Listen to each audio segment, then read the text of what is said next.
Good morning students. जैसा कि आपको पता है कि कोविड-19 की वजह से आपकी स्टडीज में जो भी डिस्टरबेंसेस हुई हैं उसकी वजह से आपके सिलेबस से 30% चैप्टर्स जो है उनको रिड्यूस कर दिया गया है। यानी कि आपको वो 30% चैप्टर्स नहीं पढ़ने हैं। तो अभी हम ये देखेंगे कि कौन से चैप्टर्स आपके सिलेबस में हैं और वही चैप्टर्स आपको प्रिपेयर करने हैं।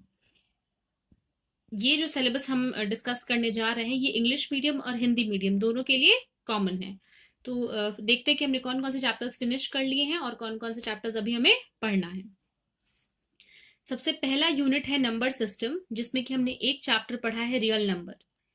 ये चैप्टर आपके सिलेबस का पार्ट है, यानी कि आपको ये चैप्टर पढ़ना है। तो ये आपके एग्जाम की पॉइंट ऑफ व्यू से आ रहा है आपके एग्जाम में। सेकेंड यूनिट है अलजेब्रा, जिसमें कि हमने दो चैप्टर्स पढ़े थे, पॉलिनोमियल्स और linear equation in two variables. Polynomials यानी कि बहुपद और linear equation in two variables यानी कि दो चरों वाले रैखिक समीकरण। तो ये दोनों चैप्टर्स भी आपको पढ़ने हैं, ये एग्जाम में आएगा। थर्ड यूनिट है कोऑर्डिनेट ज्योमेट्री, जहां पे हमने कोऑर्डिनेट ज्योमेट्री का इंट्रोडक्शन पढ़ा था, यानी कि निर्देशांक ज्यामितीय। तो ये आपके सिलेबस का पार्ट नहीं है, ये आपको नहीं पढ़ना है। फिर फोर्थ यूनिट है ज्योमेट्री का, जिसमें कि हमने कुछ चैप्टर्स पढ़े हैं और कुछ अभी बाकी हैं। तो चैप्टर नंबर 5 ये आपके सिलेबस में नहीं है, ये आपको नहीं पढ़ना है। That is introduction to Euclid's geometry या फिर यूक्लिड की ज्यामितीय का परिचय। ये चैप्टर आपके सिलेबस में नहीं है। नेक्स्ट है चैप्टर नंबर 6, जो हमने अभी अभी पढ़ा है, लाइन्स एंड एंगल्स या फिर रेखाएं और कोण। ये चैप्टर आपको पढ़ना है। देन ट्रायंगल्स यानी कि त्रिभुज, जो अभी हम स्टार्ट करेंगे। तो ये चैप्टर भी आपके सिलेबस में है, ये भी आपको पढ़ना है। इसके बाद दो लगातार चैप्टर्स हैं, चैप्टर 8 और 9, यानी कि क्वाड्रिलेटरल्स, चतुर्भुज, और area of parallelograms and triangles, समांतर चतुर्भुजों और त्रिभुजों के क्षेत्रफल। ये दो चैप्टर्स नहीं आ रहे हैं तो आपको ये नहीं पढ़ना है।